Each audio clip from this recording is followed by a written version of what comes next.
Today I would like to talk to you about Polish fascists who collaborated with Gestapo and who, after the fall of the Third Reich, were involved in terrorist activities in Poland against workers, peasants and the members of the Polish Workers' Party. Cursed soldiers were a group of cowards who sat in the woods during the war and occupied themselves mostly with robbing Polish peasants and murdering Jews who were fleeing extermination. The authorities of contemporary capitalist Poland proudly repeat the lie that Poles, as the only nation in Europe, did not collaborate with the Third Reich.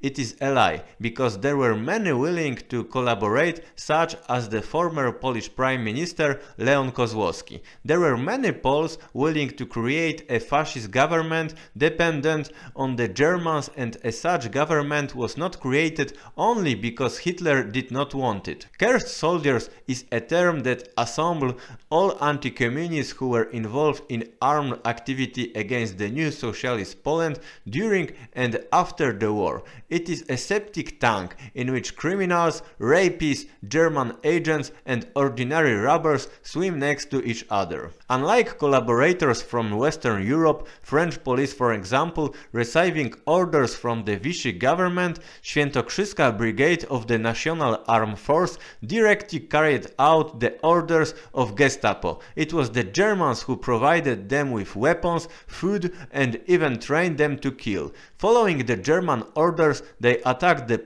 People's Army and then organized sabotage in the areas liberated by the Polish Committee of National Liberation. It is worth mentioning that the Świętokrzyska Brigade, together with Wehrmacht, escaped from the Red Army to the west, and these Polish collaborators are lying in the cemetery in Munich, where Prime Minister Morawiecki recently laid flowers for them. Another example of the cursed bandits was Rice-Bury, whose gang murdered the Orthodox population in Podlasie. It is a region on the eastern Poland on the border with Belarus. Bury's bandits in the village of Hajnówka crowded Orthodox Poles in a barn and set them on fire. These are the heroes of contemporary Poland. Finally, I would like to say a few words about Witold Pilecki, who, following CIA orders, organized a terrorist network in Poland. In his house, the entire arsenal was found, which was to be used